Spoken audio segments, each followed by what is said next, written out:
Selamat datang di channel saya.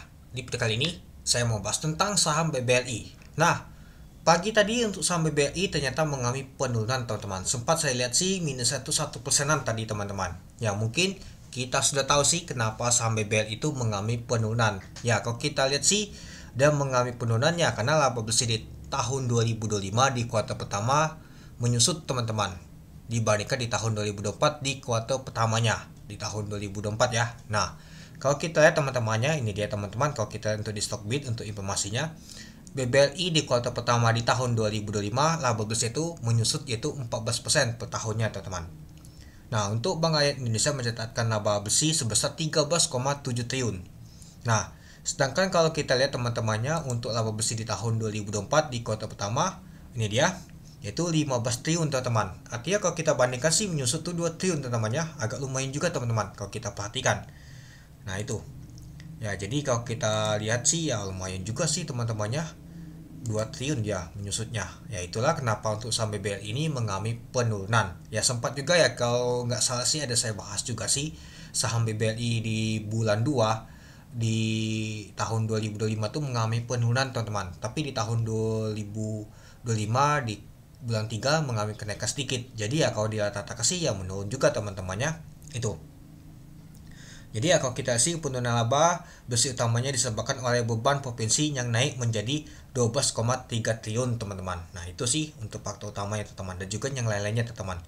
Ya mungkin faktor utama itu ya ekonomi juga teman-teman, apalagi daya beli itu agak menurun teman-teman itu. Nah jadi ya kalau kita sih untuk saham BBLI meskipun dia mengalami penurunan untuk laba bersihnya seperti sih dijagain teman-teman. Bukti aja untuk saham BBLI aja masih ditutup di 3.850.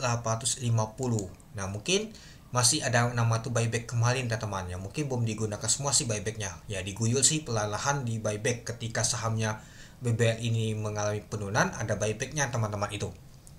Nah sempat kalau nggak salah itu dia tuh turun minus 1%, tapi diangkat lagi dia teman-teman itu. Nah kalau kita sih volume transaksi lumayan besar sih dibandingkan kemarin. Ya agak lumayan juga sih teman-temannya untuk volume transaksi untuk saham BBL ini. Nah sempat saya waktu lalu ada bahas ya teman-temannya apakah saham BBLI akan balik ke 4.000. Ada waktu lalu dia naik dia teman-temannya, tapi ya kalau kita perhatikan mengalami penurunan tapi nggak tahu turun banget dia teman-teman. Sempat kalau yang tadi itu di 3.770. Oke, mari kita lihat dulu teman-temannya. Nah pada saat open di 3.810 dari harga 3.850. Untuk high-nya ada 3.850, untuk low-nya di 3.770. Untuk volume transaksinya mencapai 2,2 juta lot dengan value transaksi mencapai 867 miliar. Itu. Kalau kita sih untuk value untuk transaksi untuk saham BBL ini lumayan besar juga teman-temannya. Coba kita lihat dulu. Nah, kalau kita sih untuk top value-nya itu ternyata masuk nomor 3 teman-teman. Untuk top value untuk saham BBLI yaitu 867 miliar. Kalau top volume sih jauh ya teman-temannya. Sedangkan kalau kita untuk top frekuensinya ternyata masuk nomor 5 deh teman-teman top frekuensinya. Artinya masih ramai banget untuk saham BBL ini teman-temannya itu. Nah, kita lihat nanti apakah asing ada akumulasi atau mas sebaliknya asing jualan. Oke, kita lanjut lagi teman-temannya. Nah, kalau kita lihat sih tekanan jualan itu kuat banget teman-teman dibandingkan yang membeli. Nah, artinya kalau kita perhatikan sih pada saat pembukaan aja kuat banget yang jualan untuk saham BBL ini. Tapi seiringan waktu kuat juga nama tuh tekanan belinya teman-teman, seperti sih dijagain untuk saham BBL ini biar gak jatuh banget deh teman-teman itu. Ya meskipun labanya menyusut ya masih tetap gak jatuh banget. Biasa sih kalau misalkan dia nama tuh labanya seperti ini aja di bulan 2 kemarin itu aja ada laporan aja dia jatuh banget ya teman-teman, tapi ini enggak ya teman-teman itu, padahal ini di kuartal pertama. Oke, coba kita lihat untuk broker plan-nya teman-teman.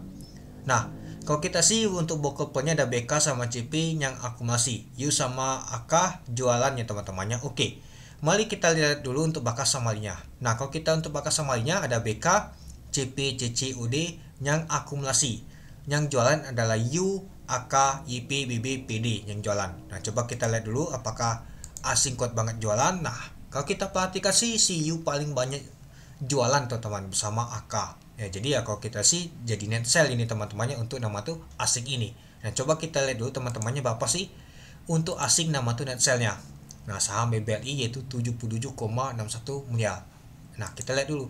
Ternyata dia masuk nomor 2 dia teman-temannya top sellnya untuk asing yaitu BBLI sebanyak 77 miliar. Ternyata asing masih kuat banget jualan untuk saham BBRI ini teman-teman. Tapi nggak tahu juga ya teman-teman, ada asing juga yang akumulasi teman-teman seperti BK ini tadi kalau kita lihat. Jadi nggak tahu besar juga untuk nama tuh buangan oleh asing ini, itu dia. Nah, jadi kalau menurut teman-teman gimana untuk saham BBL ini?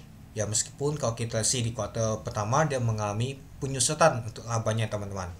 Ya selisihnya itu agak lumayan juga sih, 2 triliun teman-temannya. Yang kalau misalkan dia selisihnya itu hanya 100 miliar, 200 miliar mungkin nggak masalah. Ini 2 triliun agak lumayan juga teman-teman, itu dia. Apakah di kuartal kedua nanti akan membaik dan juga bisa mencetak laba lumayan besar dibandingkan di tahun 2024? Mari kita lihat. Oke, mungkin itu dulu teman-temannya untuk video saya tentang pembahasan untuk saham BBRI. Jadi kalau menurut teman-teman gimana?